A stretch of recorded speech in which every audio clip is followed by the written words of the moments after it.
할렐루야. 점심 식사는 맛있게 하셨습니까? 예, 오늘은 이제 다음 주에 시편 찬송가 대회가 있어서 이제 세대 통합 소그룹 모임을 하신 분들도 있지만 또 대부분 이제 구역별로 또 팀별로 찬송가 연습을 하는 그런 소리들이 많이 들렸던 것 같습니다. 다음 주 시편 찬송가 대회에 오늘 열심히 연습한 모든 팀들 다 좋은 성적이 있기를 기도합니다.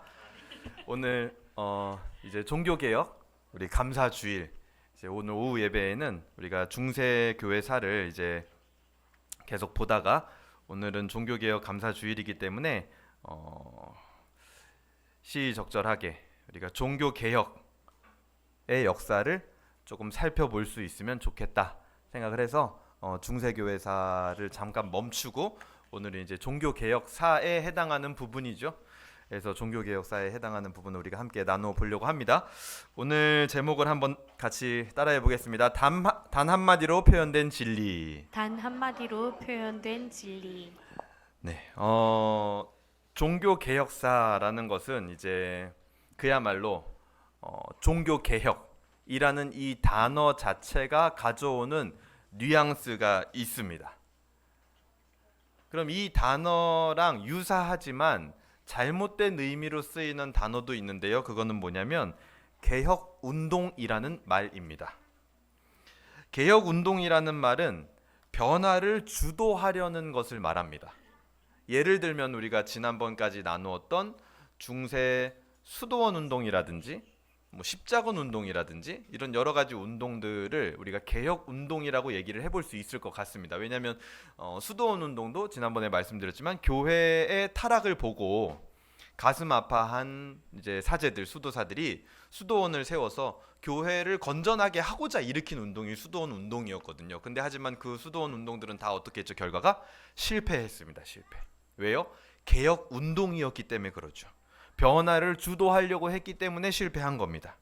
뭔가 새로운 지점을 향해서 달려나가자라고 했지만 그것이 불분명하고 불확실한 것이었다라는 거죠. 종교개혁은 그럼 무엇이냐? 종교개혁은 단순하게 이야기를 해본다면 진리를 재발견하는 겁니다.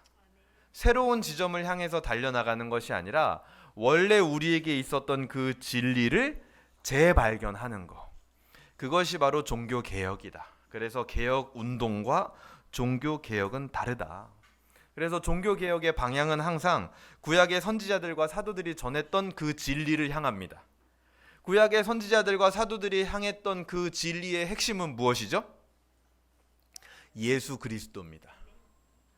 선지자들은요, 구약의 선지자들은 율법과 시편과 구약의 모든 성경을 하나님이 주신 이유를 알았어요.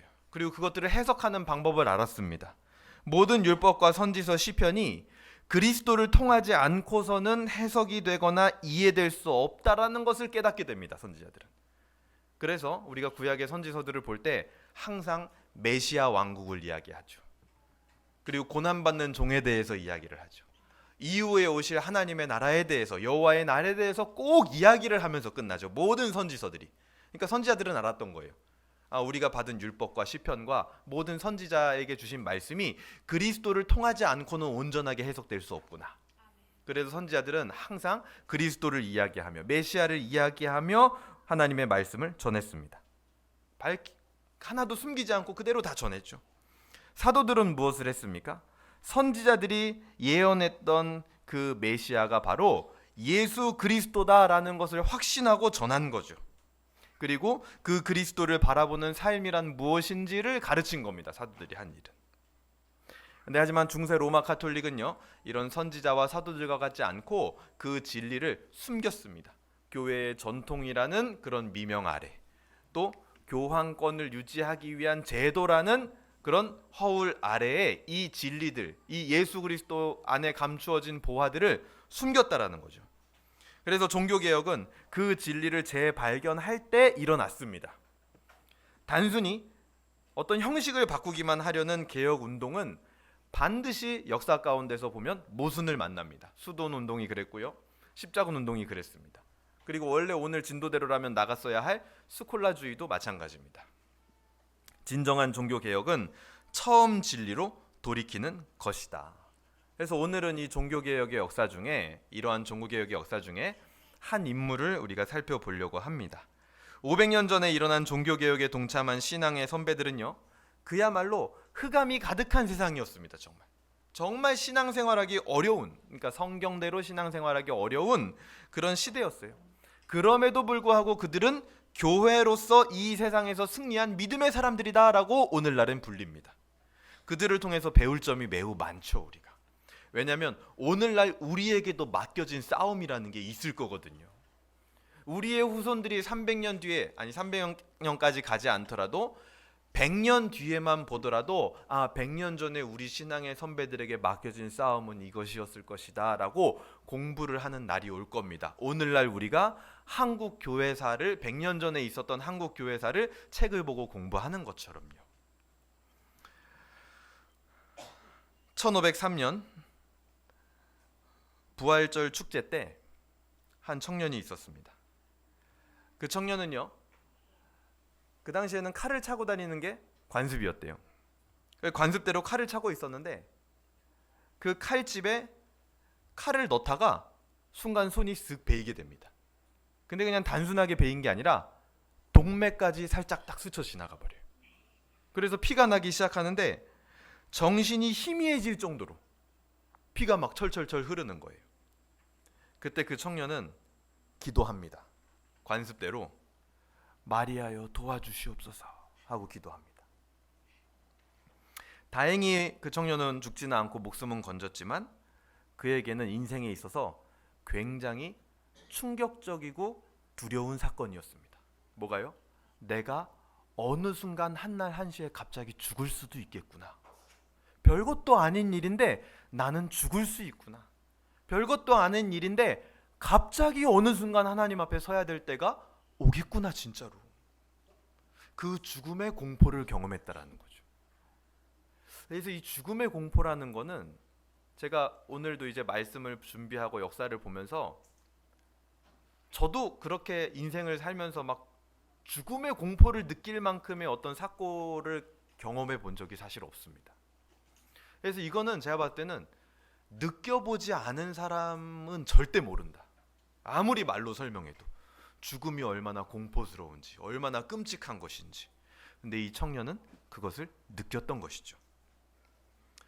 그리고 시간이 흘러서 2년 뒤에 1505년에 이 청년은요, 독일에 있는 에르푸르트 대학교에서 문학을 공부하고 철학 석사 학위를 받게 됩니다.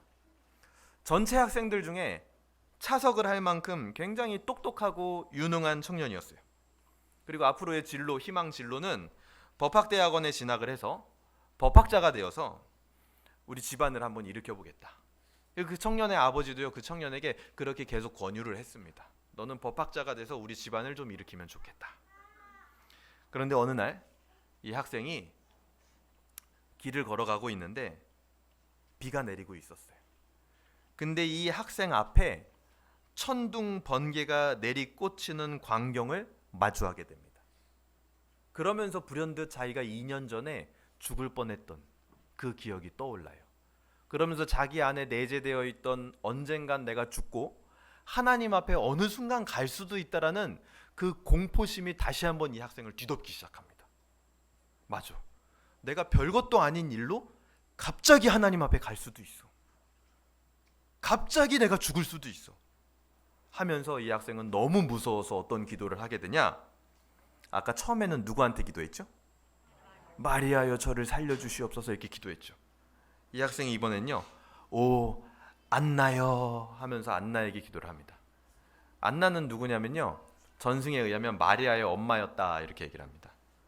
그러니까 이제 마리아급으로 안 될 것 같으니까 그 위에 이제 할머니까지 올라간 거예요. 이제 안나여 나를 살려주시옵소서. 나를 살려주시면 내가 하나님의 나라를 위하여, 교회를 위하여 수도사가 되겠습니다 하고 너무 무서워서 그런 기도를 하게 됩니다. 그러니까 안나는 예수님하고 족보를 따지면은 물론 이게 전승이지만 어떻게 되는 거예요? 관계가? 외할머니죠. 외할머니. 외할머니. 그러니까 이 중세의 로마 카톨릭 하에서 신앙생활 하던 사람들은 이 하나님, 예수님의 가족 관계도요, 그냥 우리가 사는 그런 가족 관계로 인식을 하는 경우가 많았어요. 성경을 너무 못 배웠기 때문에. 그래서 예수님이 이제 마리아에게 기도하면 이제 마리아가 엄마니까 엄마 말은 들어줄 거야. 근데 때로는 뭐 예수님도 엄마 말을 안 들을 때가 있겠지. 그럴 때는 할머니한테 얘기하면 직방이다. 여러분들도 그렇죠. 엄마 말은 안 들을 때가 있지만 할머니 말은요, 이게 좀 거부하기가 힘들어요. 할머니가 한번 딱 얘기하면 거의 다 뭐 토달기가 어렵습니다. 그런 인식이 있었대요, 중세 사람들에게는. 그래서 이 청년도 안나에게 기도를 했던 거죠. 그래서 이 두 가지 사건이 이 청년의 인생에서 결정적인 전환점이 되는데, 터닝 포인트가 되는데, 바로 그 청년이 누구냐? 종교개혁자 마틴 루터였습니다. 그래서 우리에게 있어서는 그냥 소설 같은 역사의 하나의 이야기, 그냥 누구나 뭐 그런 일 겪었나 보다 하고 넘어갈 수 있지만, 이 청년이 그때 당시에 겪은 그 공포감, 그거는 엄청나고 진지한 공포감이었다라는 거예요. 진지한, 남들은 공감해 줄 수 없는. 무엇이요? 내가 어느 날 갑자기 죽어서 하나님 앞에 갈 수 있겠구나. 그리고 그 하나님 앞에 가면 무엇이 기다리고 있어요? 심판이 기다리고 있다라는. 그것이 이 청년의 마음을 너무나 쪼이고 영혼을 얽매고 너무 힘든 그런 압박감을 가져오는 일이었어요. 그래서 이 청년은요, 그날 이후로 도저히 자기의 그 영혼과 인생과 죽음의 공포에서 벗어날 수 없다라는 걸 깨닫고 이 문제를 해결해야겠다. 그래서 진짜 기도했던 대로 수도사가 되기로 결심을 합니다. 근데 당연히 아버지가 엄청나게 반대했죠. 너는 똑똑하니까 법학자가 돼서 우리 집안을 좀 일으키면 좋겠는데 왜 그 수도사가 된다고 하냐? 왜냐하면 수도사가 되면은요, 평생 금욕하면서 살다가 죽는 수도사들도 많았대요. 그리고 결혼도 못하죠. 독신이죠. 그러니까 얼마나 힘든 일이에요. 그러니 아버지가 엄청나게 반대했는데도 불구하고 이 청년의 그 영혼의 갈증, 그 해결되지 않는 문제, 부모도 해결해 줄 수 없는 마음의 그 고통, 영혼의 고통, 그것 때문에 결국 이 청년은요, 아우구스티누스 수도의 수도사가 됩니다. 그래서 원래부터 이 루터는 자신의 영혼과 죄에 대해서 매우 괴로움과 큰 고민이 많았던 사람이라고 합니다. 그래서 이 루터를 따랐던 이 루터주의자들, 지금도 있죠. 루터 교회, 루터란이라고 하죠. 이들은요, 개인의 구원의 문제에 굉장히 관심이 많은 사람들이에요. 루터가 그랬던 것처럼요. 그래서 수도원에서도 이 루터는 자기 영혼의 문제, 그 공포의 문제, 하나님 앞에 언젠가 내가 설 것이다, 그때 내가 어떻게 될 것이냐, 이 문제를 해결하기 위해서 엄청나게 경건과 엄격한 규율로 자신을 혹독하게 막 다스리기도 합니다. 금식을 시시때때로 수시로 해가면서, 고행을 해가면서 날마다 기도하고 말씀을 보면서 자기 영혼의 그 문제를 해결하고 싶어 해요. 그런데 하지만 마음의 평안이 찾아오질 않습니다. 쉬운 말로 하면 내가 정말 구원받았는지에 대한 확신이 없는 거예요. 정말 내가 과연 하나님 앞에 당당하게 이렇게 설 수 있을까? 그거에 대한 확신이 없었던 거죠, 루터에게. 그래서 루터의 스승이 어느 날 권면을 합니다. 중세 말에 유행했던 이 신비주의 모임을 하는 단체에 한번 갔다 와봐. 했더니 거기서는 뭐라 그러냐? 하나님을 사랑하기만 하면 됩니다. 하나님을 사랑하면 계명도 규율도 그런 거 몰라도 하나님은 그 사랑하는 마음을 원하시는 겁니다 하는 그런 낭만적인 주장도 루터가 접하게 됩니다, 신앙생활을 하면서. 근데요, 아무리 자기 자신을 돌아봐도 루터가 결국 자기의 마음의 상태, 발견한 마음의 상태는 뭐냐? 자기가 하나님을 사랑하기는커녕 하나님을 사용하고 있었구나, 이거를 발견하게 됩니다. 그게 해결이 안 돼요, 루터 안에서. 그걸 더 깊이 오히려 깨닫게 되면서 더 절망 가운데로 들어갑니다. 이 루터와 같이 자기 마음의 문제와 양심의 문제, 영혼의 문제, 소위 말하는 죄의 문제를 직면한다라는 것은 굉장히 괴로운 일입니다. 하지만 루터는요, 죄를 외면하지 않고 직면했기 때문에 이후에 이 죄의 직면에서 괴로움을 겪었던 만큼의 더 큰 기쁨과 자유함을 맛보게 돼요. 우리도 마찬가지 루터의 이야기, 오늘 이렇게 역사의 이야기를 듣는 시간입니다. 그냥 즐거운 마음으로 여러분 뭐 공부한다 생각하지 마시고 역사의 이야기 한 편을 듣는다. 루터 얘기 많이 들어봤지만 그 중에 일부를 제가 가지고 온 겁니다. 뭐 이 시간에 다 얘기할 수는 없고요. 한번 생각을 해보세요. 이 역사의 이야기를 들으면서 과연 나는 이 루터와 같이 우리의 영혼의 문제와 죄와 한계를 정직하게 직면하고 있는가? 아니면 우상 숭배를 하고 있으면서도 자신들의 죄를 직면하지 않으려고 했던 구약의 이스라엘 백성들과 같지는 않은지, 우리는 모두 다 이 세상의 한계적인 문화의 흐름 속에서 제한적인 사고와 생각을 하며 말과 행동을 하고 있는 사람들입니다. 그것을 초월하고 벗어날 수 있는 사람은 아무도 없습니다. 때로는 내가 거기에 빠져 있는 것을 모를 때도 있다라는 거예요. 근데 어느 순간에는 그 나의 한계, 나의 죄, 거기에 진지하게 직면해 볼 수도 있어야 된다라는 거죠. 세상에서도 이야기를 하죠. 문제를 인식하는 게 일단 문제 해결의 시작이다. 근데 우리 그리스도인들과 세상의 가르침의 차이는 뭡니까? 세상은요, 문제를 네가 인식을 하면 그 문제를 네가 해결할 수 있을 것이다, 이렇게 단초를 제공을 하죠. 우리는요, 루터처럼 문제를 인식할 수는 있어요, 하나님의 은혜로.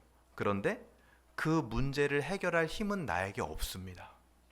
그게 차이점이에요. 그래서 어떤 면에서는 세상 사람보다 우리가 훨씬 더 절망적인 거예요. 내가 해결할 수 없다는 걸 알기 때문에. 이게요, 설교 기법 중에 FCF라는 게 있습니다. 이게 뭐냐면 Fallen Condition Focusing이에요. Fallen Condition. 우리가 얼마나 떨어져 있는 환경에, 타락해 있는 환경에 처한 존재들인지 포커싱을 시켜줘야 된다라는 거예요. 설교자는. 이게 굉장히 세련된 설교 기법이거든요. 근데 그거를 우리가 설교를 들을 때, 내가 삶에서 성경을 묵상할 때도 날마다 우리는 잊지 말아야 된다는 거예요. 내가 얼마나 지금 타락한 상황에 처해 있는 존재이며 내가 하는 말과 행동이 얼마나 그릇되고 틀린 것인지를 때로는 직면할 필요가 있다는 거예요. 물론 매번 그런 부정적인 생각에 휩싸여서 나는 가망이 없는 사람인가 봐, 그렇게 부정적으로 낙심하고 끝까지 살아가라는 소리는 아닙니다. 근데 하지만 때로는 이 루터와 같이 진지하게 직면할 필요도 있다는 거예요. 내가 하는 것이 다 틀릴 수도 있다는 것을. 내가 하는 것이 다 틀릴 수도 있을 가능성이 있을까요, 없을까요? 저는 있다고 생각을 합니다. 왜요? 우리는 죄인이기 때문이죠. 우리는 fallen condition, 완전히 떨어진 컨디션에 처한 사람들이에요. 그러니 우리 스스로는 아무것도 할 수 없는 겁니다. 루터는 그런 고민이 있었던 거예요. 1517년 10월 31일, 오늘이 10월 31일이죠, 그렇죠? 비텐베르크 성당에 95개조 항목을 걸기 몇 년 전 1514년 루터는 탑의 회심이라는 걸 경험하게 됩니다. 그곳에서 오늘 우리가 본문으로 읽었던 로마서 본문을 루터는 만나게 돼요. 그러니까 이 만나게 된다라는 말이 여러분 중요한 거예요. 우리도 날마다 같은 성경 본문을 읽고 묵상을 하죠. 날마다 통독을 합니다. 해마다 계획을 세워서. 근데 하지만 어느 인생의 지점에 어떤 순간에 어떤 성경 구절이 나에게 굉장히 다르게 다가올 때가 있다라는 거예요. 정말 내 인생을 뒤집어 놓을 만큼의 깨달음이 갑자기 나에게 엄습할 때가 있다라는 겁니다. 성령의 감동, 감화로 말미암아서. 루터에게 그 일이 일어난 거예요. 루터가 이 성경을 읽었겠죠. 모르지 않았을 겁니다. 같이 한번 읽어볼까요? 시작. 복음에는 하나님의 의가 나타나서 믿음으로 믿음에 이르게 하나니 기록된 바 오직 의인은 믿음으로 말미암아 살리라 함과 같으니라. 아멘. 여기서 하나님의 의라고 나오죠. 복음에는 하나님의 의가 나타난다. 이 하나님의 의에 대해서 루터는 이걸 어떻게 인식했냐면 공의, 영어로는 justice, 히브리어로는 미슈파트. 미슈파트라는 말이요. 사사기에 이제 그 사사들을 일컫는 말이 쇼페팀이잖아요. 그 쇼페팀들이 하는 일이 뭐냐면 샤파트를 하는 거예요. 뭐예요? 판단을 하는 거죠. 판결을 하는 거죠. 거기서 온 말이 미슈파트입니다. 그러니까 저스티스, 미슈파트, 하나님의 의, 이거를 연결해서 루터는 생각했다라는 거예요. 그래서 여기서 나오는 하나님의 의를 루터는 복음 안에는 하나님의 심판, 하나님의 정의, 옳지 못한 것들을 진멸하는 하나님의 무서움, 그런 것들이 나타나는 것이구나 라고 인식을 하고 있었던 거예요. 그래서 언제나 루터는 하나님이 굉장히 무서운 분이었습니다. 그러니까 죽음의 공포를 느꼈던 거죠. 내가 하나님 앞에 갔을 때 어떻게 될까 내가.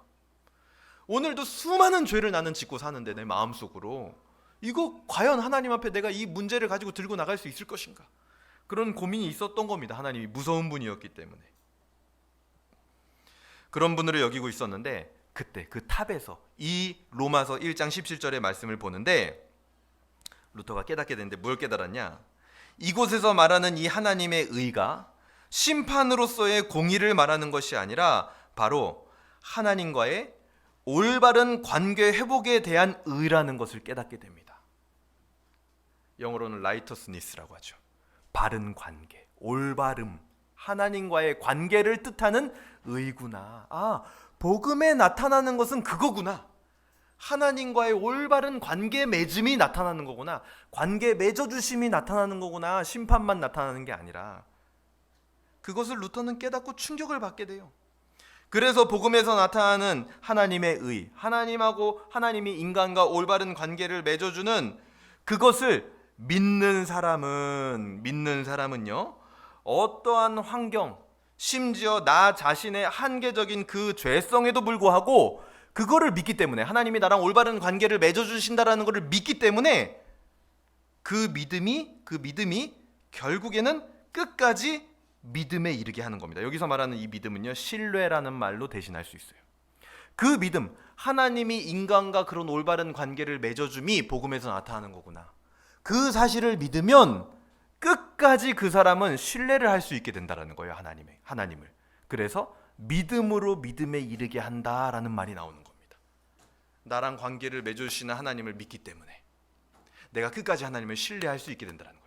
믿음으로 믿음에 이르게 한다. 그것을 깨닫게 됩니다. 루터에게는요, 이 사실은요, 그 무엇과도 바꿀 수 없는 큰 기쁨과 자유를 준 깨달음이었어요. 그야말로 그동안 이 영혼의 문제와 그 공포의 문제로 인하여서 내가 해결되지 않는 그 죄의 문제에 막 짓눌려 있었단 말이에요, 사람이. 그 루터의 마음을 그야말로 이렇게 표현하고 싶어요. 터트려 버린 거예요, 이 말씀이. 바로 복음과 하나님의 은혜가. 그래서 실제로 역사로 보면요, 루터가요, 여러분 이거 아까 사진 보셨죠? 우리가 보통 본 루터 사진 이거 맞죠? 초상화, 그렇죠? 어때요? 이 사람이 약간 좀 덩치가 있어 보여요, 없어 보여요? 있어 보인다, 그렇죠? 딱 봐도 통뼈 같고, 그렇죠? 터프가이 같고. 근데 루터가요, 이게 언제 사진이냐? 이 회심, 깨달음을 얻고 난 뒤의 사진인데, 이 전에 루터의 몰골을 보면 어떤지 아세요?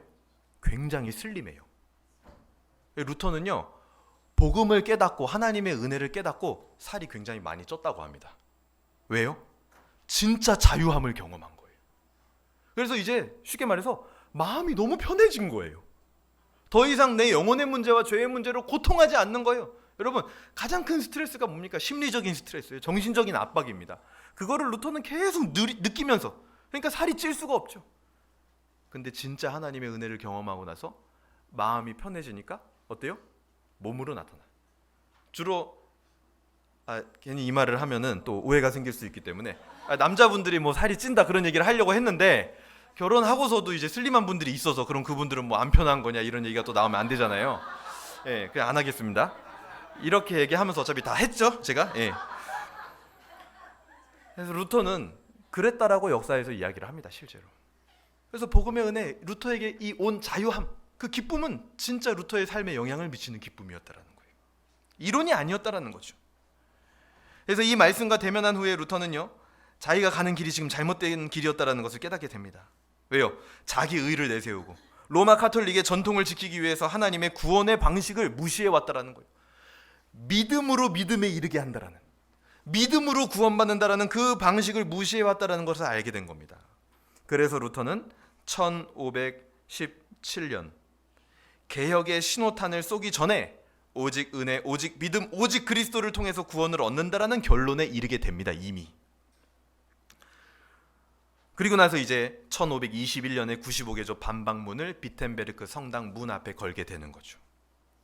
물론 95개조 항목에는요, 사제가 죄를 용서할 수 없다든지, 아까 오전에 들었던 대로 면죄부에 대한 비판이라든지 옳은 내용들이 있지만 여전히 루터의 신학이 이때까지도 완성된 건 아니었어요. 왜냐하면 연옥이나 교황제도에 대해서는 그렇게 온전하지 않습니다. 그건 어쩔 수가 없어요. 왜냐하면 개혁의 초기이기 때문에. 중요한 것은 하나님께서 이 마틴 루터라는 사람을 통해서 중세 로마 카톨릭에서 오직 믿음으로 의롭게 된다라는 그 구원의 교리를 회복하는 선두주자로 사용을 했다라는 거예요. 그래서 루터가요, 이 복음을 만나고 마음이 얼마나 편해졌는지, 이 지금까지도 역사적으로 보면은 역사신학 계통에서는 루터라는 인물이 기록한 설교문 그리고 쓴 저작, 이게요 아직도 발견이 되고 있어요. 나오고 있어요. 그래서 그거를 연구하는 학자들이 뭐라 그러냐, 루터는 그렇게 많은 생각을 안 하고 저작을 쓴 것 같아. 깊이 생각 안 하는 거예요 이제. 왜요? 영혼의 문제가 해결됐잖아요. 뭐예요? 단순해요. 믿음으로 구원에 이른다. 믿음 외에 아무것도 필요한 게 없다라는 거예요. 루터는 그게 너무나 강렬하게 다가온 겁니다. 믿음이면 다 돼.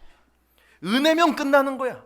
이거에 사로잡혀 있으니까요, 다른 뭐 골치 아픈 생각을 할 필요가 없어요. 근데 칼빈은 완전 정반대의 사람이죠. 칼빈은요, 평생 저작이 기독교 강요 딱 하나 거기에만 몰두를 합니다. 그러니까 굉장히 날카롭고 세밀하죠. 근데 루터는 막 저작은 엄청 많아요. 칼빈하고 비교도 안 됩니다. 엄청 막 수백 개가 돼요. 아직도 발견되고 있어요. 근데요, 다 깊이가 낮아. 그냥 우리도 충분히 읽으면 뭐 당연한 내용을 이렇게 어렵게 뭐 복잡하게 똑같이 계속 쓰고 있냐? 왜냐하면 루터는 거기에 사로잡혀 있는 사람이었거든요. 그래서 소위 말하기를, 역사학자들이 평가하기를, 이 루터라는 사람은 복음을 만난 뒤에 마음이 너무 편해져서 이 사람 특취미가 주변에 있는 이 신학자들을 다 불러 모으는 거예요. 혼자서 책상에 앉아서 뭐 공부하고 이런 게 취미가 아니에요. 다 불러 모아요. 사람들 다 불러 모아가지고, 야, 한 잔 따라 해가지고 대화를 나누고 막 그런 은혜를 이야기하고, 그런 게 이 사람은 좋은 사람인 거예요. 그런데 만약에 그 자리에 칼빈도 있었다면 어땠을까? 칼빈은 그 와중에도 저쪽에 책상 하나 딱 펴놓고 자기 책을 읽으면서 오늘 나 여기서부터 여기까지 연구해야 돼. 굉장히 둘이 다른 사람이었다라는 거죠. 근데 하나님이 그 두 사람을 다 개혁의 신호탄으로 사용을 했다라는 겁니다. 그렇게 1521년 95개 조항을 박은 이후에 4년 만에 신성 로마 제국의 제후들이 모이는 보름스 제국 회의로 루터는 호출이 됩니다. 그래서 이 장면을 좀 느껴보시고 싶은 분들은 루터 영화를 보시면 돼요. 아주 잘 고증이 돼 있습니다.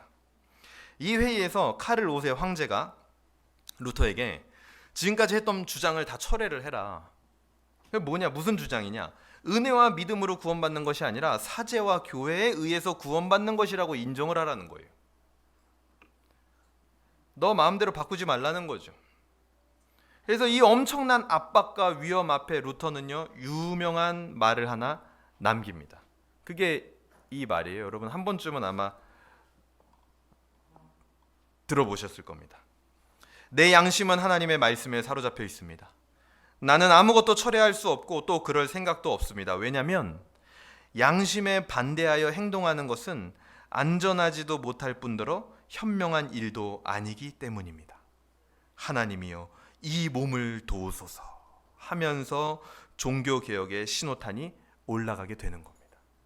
그래서 루터는 오늘날까지도 이 종교개혁하면은 칼빈과 함께 가장 먼저 떠오르는 사람 중 한 사람이 되었죠. 그리고 그의 신학이 완전하지는 않았지만 그가 죄에 직면하고 그의 영혼의 고통과 몸부림 가운데 발견된 믿음으로 구원받는다라는 그 사실, 그것을 하나님은요 로마 카톨릭 온 교회를 뒤집어 엎는 도구로 사용을 했다라는 것입니다. 그래서 이 마틴 루터가 우리에게 남겨준 신학적 그리고 또 신앙적 위대한 유산이 있는데 뭐 여러 가지가 있겠지만 그 중에 한 두 가지만 여러분들에게 소개를 하려고 합니다. 가장 먼저는 여기 나와 있는 이신칭의의 신학입니다. 이거 많이 들어보셨죠? 한번 따라해 볼까요? 이신칭의. 이게 무슨 뜻이죠? 믿음으로 말미암아 의롭다 함을 입는다라는 표현이 맞아요. 의롭게 된다라는 표현은 로마 카톨릭식입니다. 내가 의롭게 돼서 의인이 돼서 이제부터 내가 하는 모든 일들이 다 의로워지는 거냐? 아니에요. 우리 의로 덮이는 거죠. 우리가 커버되는 거죠. 근데 이 의신 칭의는 그 당시에 세 가지 논점이 있었습니다. 첫 번째는 권위에 대한 논쟁이 있었어요. 루터가 나타나기 전 15세기 로마 카톨릭의 상황은 어떤 상황이었냐면 교황이 선출이 됐는데 처음으로 프랑스 출신 교황이 선출이 된 거예요. 왜냐하면 교황은 그동안 항상 이탈리아 로마에 있었거든요. 근데 프랑스 출신 교황이 생기다 보니까 이 프랑스 출신 교황이요? 나는 프랑스 출신이니까 프랑스에서 내 업무를 보겠다 해가지고 프랑스로 가버려요. 그냥 교황이. 그래서 이 이탈리아에 있는 사람들이 야, 안 돼. 교황, 로마 카톨릭인데 우리가 로마 교황은 로마에 있어야지 해서 이탈리아 사람을 뽑자 해가지고 프랑스 교황이 있는데도 불구하고 이탈리아 출신의 로마 교황을 따로 선출을 해버립니다. 그래서 둘이 막 싸워요. 그래서 그 싸움을 지켜보던 사람들이 안 되겠다. 둘 다 안 돼. 그럼 지역색을 띤 사람들은 안 돼. 새로운 사람을 한 명 뽑자 해가지고 제3의 교황이 또 등장을 합니다. 그래서 이 15세기에 교황이 3명이 되는 사건이 발생을 해요. 그래서 루터가 교황이 최고의 권위자가 아니다라고 얘기를 했을 때 사람들에게 이것이요 이상한 말로 여겨지지는 않는 시대와 상황이 형성이 되어져 있었다라는 거예요. 교황이 막 절대적인 권력을 가지고 있는데 루터가 갑자기 그에 완전 반대되는 말을 한 게 아니라 이미 교황권 스스로 무너져 가고 있었던 거예요. 권위를 잃어버리고 있었던 거죠. 그래서 사람들이 이것을 통해서 구원의 권위에 대한 인식이 전환이 됩니다. 그러니까 하나님은요 이 루터라는 사람을 사용하기 위해서 모든 상황과 환경을 준비하고 계셨던 거예요.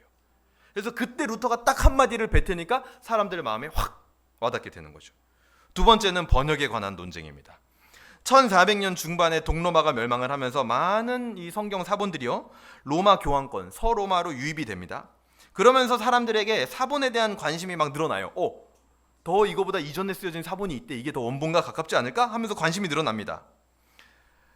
그런데 이때 무슨 일이 벌어지냐면 교황의 권세를 뒷받침해주는 중요한 문서 중 하나가 콘스탄티누스 대제가 로마 중요에게 모든 교회의 권력을 위임한다 라고 써준 문서가 있었대요. 그게 콘스탄틴 기증서거든요. 근데 그 기증서가 위조 문서로 밝혀지게 됩니다. 어떻게 밝혀졌냐? 그 기증서를 연구한 학자가 있는데 콘스탄티누스 대제가 그 기증서를 만약에 실제로 줬으면 연대가 언제냐면 300년대, 그러니까 4세기쯤이에요. 근데 거기에 쓰여진 라틴어를 연구를 해보니까 400년 뒤, 500년 뒤 8세기 라틴어가 거기 써 있는 거예요. 쉽게 말해서 이런 거예요, 여러분. 막 갑자기 어느 날 여러분이 길 가다가 종로나 뭐 이런 데서 막 땅을 어떻게 팠는데 공사 현장에 가서 뭐 책이 하나 딱 발견이 된 거예요. 딱 봐도 이건 조선시대 유물이야. 으야 발견했다 하고 딱 열어서 딱 봤는데 거기에 뭐 세종이 뭐 어떻게 했다 했는데 세종이 누구 어떤 뭐 왕후를 찐 사랑하여 막 이렇게 돼 있는 거예요. 그럼 그게 조선시대에 쓰여졌을 가능성이 있어요? 세종은 정말 킹왕짱이었다 막 이렇게 돼 있는 거예요. 물론 그 시체는 조선시대 그 시체로 돼 있었겠죠. 그런 게 발견이 된 거예요. 그 콘스탄티누스 기증서에. 그 4세기에는 쓰일 수 없는 라틴어가 거기에 막 써 있는 겁니다. 문법들이. 그래서 이거 누가 봐도 위조 문서인 거예요. 그래서 그것이 위조라는 것을 밝힌 사람이 누구냐? 로렌조 발라라는 사람입니다. 로렌조 발라. 근데 이 로렌조 발라라는 학자가요. 죽을 때가 다 돼가지고 그냥 죽으면 되는데 죽기 전에 무슨 말을 남기냐면 로마 카톨릭에서 공식적으로 보고 있는 그 라틴어 성경 거기에 오역이 진짜 많아. 내가 연구해봤는데. 그 말을 남기고 딱 죽었어요. 이거 여기서 또 하나 배우죠, 그렇죠? 그러니까 여러분이 어떤 목숨을 걸 만한 어떤 그런 일을 해야 된다. 이 일을 하면 내가 완전히 매장될 수 있다. 죽기 전에 하면 돼요. 이 말하고 죽었어요, 그냥. 그러니까 그게 막 난리가 난 거예요. 왜냐하면 이 사람이 그 당시에 그 위증 문서를 밝혀내는 엄청난 그 문서학자이고 언어학자였거든요. 근데 그 사람이 지금 로마 카톨릭 교회가 공인한 그 라틴어 성경이 번역이 문제가 너무 많다 이 얘기를 하고 죽으니까 그 도마 위로 올라온 거 이 사람한테 뭐 어떻게 교황청은 복수할 방법도 없어. 왜냐면 이미 죽었기 때문에. 그래가지고 그때부터 이제 또 하나 성경이 뜨게 되는데 그게 뭐냐면 에라스무스라는 사람이 번역한 헬라어 성경이 딱 뜨게 됩니다. 그래서 이 라틴어 성경과 헬라어 성경이 딱 붙어요. 근데 거기서 문제가 되는 구절이 뭐였냐면 이 마태복음 4장 17절이었어요. 이때부터 예수께서 비로소 전파하여 이르시되 회개하라 이렇게 나오죠. 근데 라틴어로는 여기가 뭐라고 돼 있었냐면 고해하라 이렇게 돼 있어요. 고해하라. 그렇게 번역을 해놓으니까 사람들은 성경을 보니까 고해하라고 돼 있죠. 그래서 사제에게 고해하면 천국에 갈 수 있구나. 죄사함은 그렇게 받는 거구나라고 인식했던 거예요. 근데 에라스무스의 헬라어 성경에는 뭐라고 되냐? 참회하라 이렇게 돼 있어요. 완전 다르죠. 같은 본문인데. 그래서 이 번역에 논쟁이 생기게 됩니다. 그래서 이 고해를 통해 죄사함 받는다라는 것에 대한 인식의 전환이 그때 당시 사람들에게 생길 수 있게 되었다라는 거예요. 그래서 마틴 루터가 얘기한 사제에게 죄 고백해서 죄사함 받는 거 아니다. 이 말이요. 이미 그 전부터 준비가 돼 있는 거예요. 사람들의 인식과 마음 속에. 근데 그때 마틴 루터가 한마디를 딱 던지니까 맞아 하면서 사람들이 거기에 동참을 하게 되는 거죠. 그리고 나서 세 번째 논쟁은 뭐였냐면 확신에 대한 논쟁입니다. 이건 다른 게 아니라 자기 업적에 대한 의를 확신할 것이냐 아니면 하나님의 약속을 신뢰할 것이냐. 우리에겐 너무나 당연한 문제죠. 하지만 그 당시 사람들에게는 로마 카톨릭의 가르침이 자기 업적에 대한 자기 공로에 대한 확신이 있어야 구원받는다라고 가르쳤기 때문에 이게 문제가 된 겁니다. 루터는요 자기 자신 안에 아무런 소망이 없고 오직 죄와 의심밖에 없다라는 걸 알았어요. 왜요? 아까 처음에 말씀드렸죠. 자기가 영혼에 대한 고민을 엄청나게 많이 해본 사람이거든요. 이 죄에 수십 년을 시달려 본 사람이란 말이에요. 죄라는 것은. 여러분 중에 혹시 해결되지 않은 죄의 문제 때문에 너무나 큰 영혼의 고통을 겪고 수십 년째 지금 십수년째 내가 너무 괴롭다 남들에게 말 못할 루터의 길을 가고 있는 줄로 믿으시길 바랍니다. 루터도요 그런 세월이 상당히 길었어요. 그래서 루터가 나중에 죄인들에게 권면할 때 그 말이 되게 충격적인 말을 합니다. 이따가 한번 들어보세요. 근데 어쨌든 루터는요 알았어요. 내 안에 사람 안에는 아무런 소망이 없다. 소망은 언제나 외부에서 온다라는 것이죠. 너희 인간의 안을 아무리 뒤져봤자 거기에는 소망도 없고 답도 없다라는 거예요. 그거는 누가 하는 거예요? 그냥 세상 사람들. 뭐 어디 무슨 스테이 뭐 그런 데 가고 뭐 혹은 뭐 나를 찾아 뭐 떠나는 여행 뭐 찾을 게 안 그래도 많은데 자꾸 나도 찾아? 힘들어 죽을 것 같아요. 그렇죠? 막 애들도 지금 없어져 가지고 찾기 힘든데 뭐 나까지 찾고 있어. 그렇죠? 나랑 싸우고 싸울 게 얼마나 많은데 이 세상에. 나랑도 싸운대. 루터는 그렇게 해서 답이 없다라는 거죠. 전부 소망은 외부에서 온다라는 겁니다. 민수기 23장 19절에서는 이렇게 말합니다. 하나님은 사람이 아니시니 거짓말을 하지 않으시고 인생이 아니시니 후회가 없으시도다. 어찌 그 말씀하신 바를 행하지 않으시며 하신 말씀을 실행하지 않으시랴. 인생이 아니시고 실현하지 않으시고 후회가 없으신 하나님을 신뢰해야 된다라는 겁니다. 자기에게 절망을 해봐야 하나님을 소망할 수 있다라는 것을 깨달은 사람이 루터였어요. 왜냐하면 자기 인생이 그랬거든요. 그러므로 이신칭의에서 가장 강조하는 것은 무엇이냐? 구원에 있어서 행위는 아무런 쓰잘데기가 없다라는 겁니다. 100% 필요 없다라는 거예요. 구원은 100% 믿음으로 받는다라는 겁니다.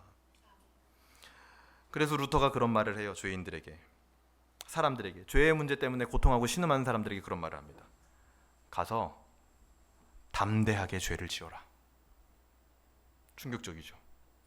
그러나 더 담대하게 죄와 죽음을 이기신 그리스도를 신뢰해라. 그런 얘기를 남깁니다. 담대하게 죄인이 되어서 죄를 지어라. 얼마든지.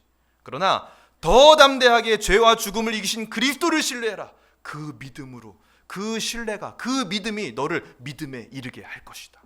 우리의 구원은 그렇게 이루어진다라는 것을 루터는 깨닫게 된 겁니다. 이게 루터가 우리에게 남겨준 매우 소중한 종교개혁의 유산이에요. 유산. 오늘 우리도 이것을 믿고 신앙생활을 해가고 있는 겁니다. 여러분, 혹시라도 죄 문제 때문에 고민하고 계십니까? 해결되지 않는 영혼의 고통 때문에 여러분 어려움을 겪고 계십니까? 루터의 이 말에서 위로를 받으시길 바랍니다. 우리의 소망은 우리에게 있는 것이 아니라 맨날 죄짓고 살고 맨날 실수하는 우리에게 있는 것이 아니라 우리 외부에 계신 완전한 그분 하나님 예수 그리스도로부터 온다는 그 사실입니다. 이것을 만났을 때 루터는요 가슴이 터지는 거예요. 너무 기쁜 거예요. 즐거운 거예요. 행복한 겁니다. 저는 어제도 전도 축제를 하는데 앞에서 외음팀이 나와서 막 찬양을 하는데요. 예수 슈퍼스타 그 노래 아시죠? 신나는 노래거든요. 그 노래를 듣는데 울 뻔했잖아요. 정말 그 예수님의 그 복음과 은혜가 다시 한번 제 안에 막 상기가 되는 거예요. 그러니까 이 눈물 흘리지 않을 수가 없어요. 예수님의 이 복음과 은혜를 생각한다면. 루터는 그 은혜를 만난 겁니다.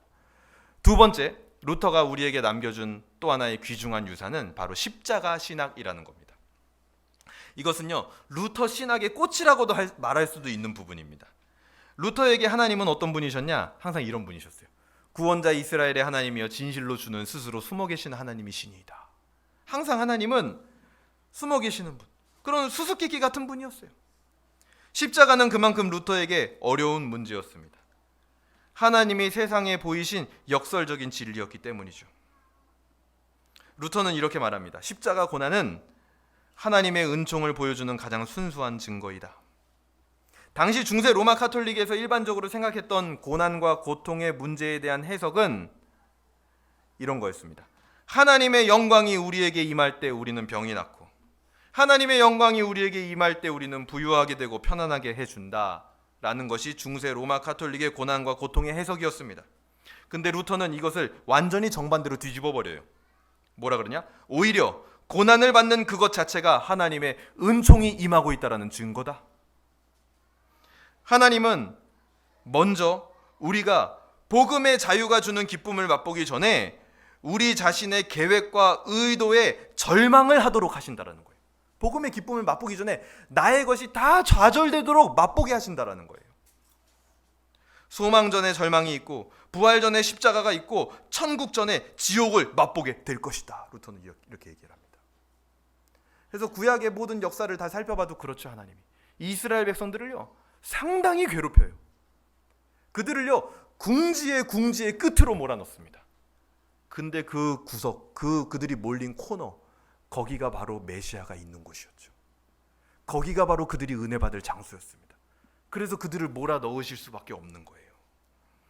그래서 루터는요 우리의 모든 경험이 재해석되어져야 된다고 얘기를 합니다. 왜요? 경험 그 자체로는 하나님의 뜻을 다 알 수가 없어요. 그냥 경험만으로 친다면 하나님 왜 이러시지? 이러고 끝난다니까요. 그래서 루터는 해석이 돼야 되는데 어떻게 해석돼야 되냐? 십자가라는 필터를 거쳐서 그 고난을, 우리의 모든 경험들을 바라봐야 제대로 알 수 있다는 겁니다. 우리도 마찬가지입니다. 우리의 어려움과 고난이 해석되어져야 돼요. 어떻게 해요? 십자가를 통해서. 성경은 이렇게 말합니다. 징계는 다 받는 것이거늘 너희에게 없으면 사생자요 친아들이 아니니라. 우리의 고난을 이제는 이 말씀을 근거로 다시 해석해야 되는 거예요. 루터는요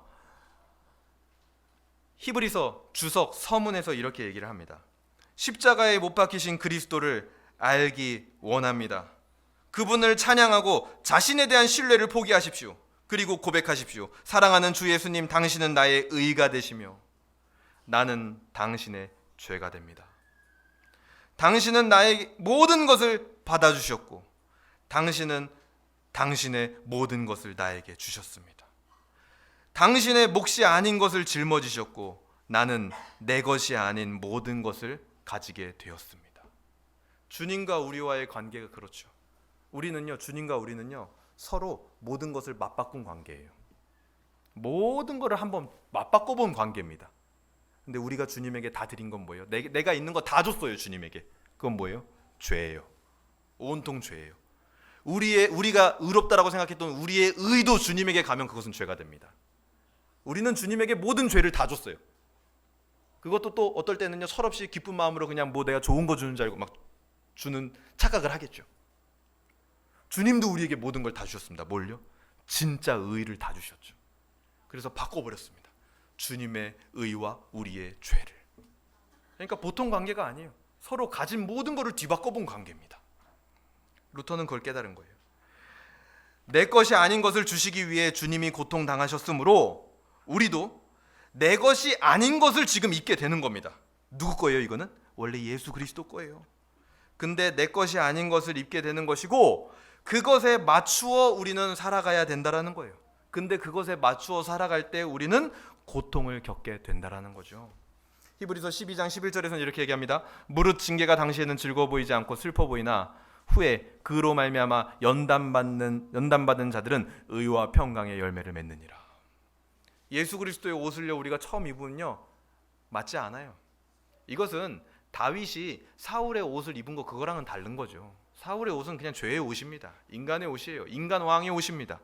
하지만 예수 그리스도의 옷은 모든 그리스도인들이 입어야 되는 거예요. 그런데 그것이 죄인들에게는 상당히 불편하다라는 거죠. 그러니 고통을 겪는다라는 겁니다.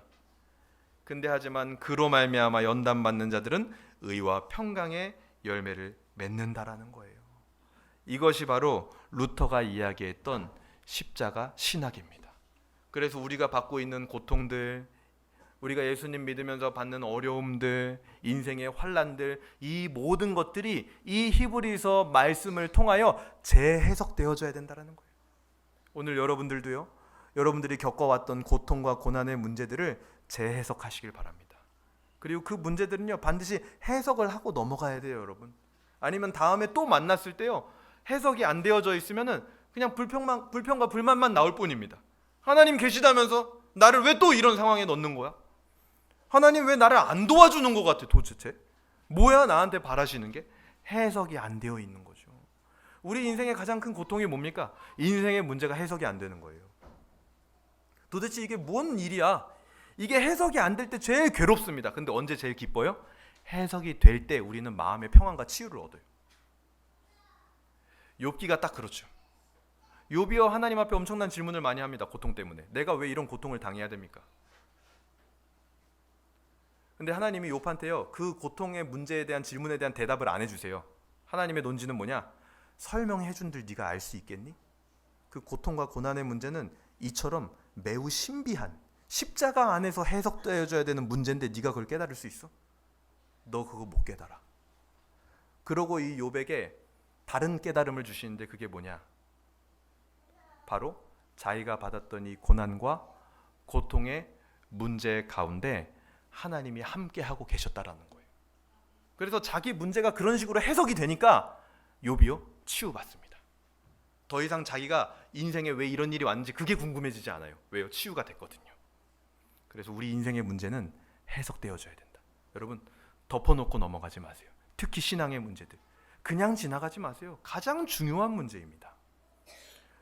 우리가 존경에 맞지 않는 수많은 선지자들과 사도들, 종교개혁의 선배들은요 가장 중요한 그 신앙의 문제를 덮어놓고 지나가지 않는 사람들이었어요. 그렇기 때문에 하나님이 그들을 쓰셨고 그들을 통해서 교회가 개혁되어졌던 겁니다. 중요한 문제를 중요한 문제로 여기고 직면하고 해석할 수 있는 은혜가 우리 모두에게 임하기를 주님의 이름으로 소망합니다. 웨스트민스터 신앙고백서 18장 은혜와 구원의 확신에서는 이렇게 말합니다. 위선자나 그 밖에 중생하지 못한 사람들은 자신들이 하나님의 은총과 구원의 상태에 있는 줄로 알고서 거짓된 소망과 육적인 억측으로 헛되게 자기 자신을 속일 수 있으나 그들이 가지고 있는 소망은 사라질 것이다. 그러나 주 예수를 참으로 믿고 신실한 마음으로 그를 사랑하며 그 앞에서 모든 선한 양심을 따라서 힘써 행하는 그러한 사람들은 이 세상에서 그들이 은혜의 상태에 있다는 것을 확신할 수 있으며 하나님의 영광의 소망 중에서 즐거워할 수가 있다. 이 소망은 결코 그들을 부끄럽게 하지 않을 것이다. 맨 처음 뭐로 시작합니까? 주 예수를 참으로 믿고. 이게 뭐냐면요 루터가 그렇게 갖고 싶어 했던 구원의 확신입니다. 그것은 믿음으로 말미암아 하나님께서 주시는 믿음으로 말미암아 즉 신뢰에 이르게 된다라는 겁니다. 믿음으로 말미암아 믿음에 이르게 된다라는 거죠. 믿음으로 말미암아 끝까지 하나님을 신뢰하게 된다라는 거예요. 그것이 우리에게 구원의 확신을 가져다 준다라는 거죠. 오늘 본문에 나타난 하나님의 마음은 무엇입니까? 하나님은요 보니까 루터도요 모든 환경을 조성해서 루터를 하나의 입으로서 사용을 하십니다. 하나님은 환경을 조성하시는 분이에요. 그때 루터와 같이 결정적인 역할을 할 사람을 찾으시고 부르시는 하나님의 마음이 있는 겁니다. 누가 하나님의 역사 안에서 순종할 것인가? 하나님의 선한 양심의 부르심을 거부하지 마시길 바랍니다. 오늘 말씀을 어떻게 적용할 수 있을까요? 저는 세 가지를 제시해드리고 싶습니다. 첫 번째, 루터와 같이 담대하게 개혁하고 추진하고 순종하고 동참하는 자가 되십시오. 교회의 일에 한 발을 담그고 상황을 지켜보지 마세요. 교회의 일이라면 하나님의 일이라면 그냥 내가 거기에 먼저 내 몸을 던지세요. 하나님은 그런 사람을 통해서 일하시고 그 사람이 하나님의 역사를 목도하게 될 겁니다. 너무나 안타깝게도 저는 개인적으로 지금까지 목회를 해오며, 이건 진리는 아닙니다. 근데 하지만 통계입니다. 제일 안타까운 성품이 뭐냐? 한 발만 담그는 성품을 가지고 있는 그 성품. 평생 신앙생활을 해도 하나님의 역사를 목도하지 못합니다. 평생. 하나님의 일을 할 것이라면 두 발을 다 담그시길 바랍니다. 내 몸을 던지시길 바랍니다. 루터는 그런 사람이었어요. 두 번째, 우리 안에는 소망이 없습니다. 내가 직면해야 할 나의 절망은 무엇인지 여러분 생각해보고 기도하고요, 그것을 인정하시길 바랍니다. 그리고 충분히 좌절하세요. 내가 한계가 있구나. 내가 정말 떨어지고 또 떨어진 사람이구나. 오늘도 이따위 말을 나는 했구나. 오늘도 이런 행동을 나는 했구나. 나는 여전히 이런 마음이 들고 있구나. 지금 좌절하셔야 됩니다. 누구처럼요? 루터처럼요. 그러나 믿음으로 믿음에 이르게 하는 하나님의 은혜, 하나님을 신뢰, 절망과 죄보다 더 담대히 하나님을 신뢰하시길 바랍니다. 좌절하세요. 근데 그거보다 더 담대하게 하나님을 신뢰하시길 바랍니다. 내가 하나님을 신뢰해야 할 영역은 무엇입니까? 세 번째, 내 삶의 고난의 문제는 십자가로 해석되고 있는지 생각해 보시길 바랍니다. 나의 모든 것을 받아주신 주님, 나에게 모든 것을 주신 주님, 주님은 기꺼이 나와 같이 되셨습니다. 죄인의 형체가 되셨습니다. 나는 기꺼이 주님을 닮아가고 있는가? 내가 겪은 고난과 어려움들을 해석해 내시는 은혜가 여러분들에게 있기를 주님의 이름으로 소망합니다. 오늘 말씀을 마치겠습니다. 짧습니다. 오늘 우리 처음에 제목 봤죠? 제목. 단 한마디로 표현된 진리.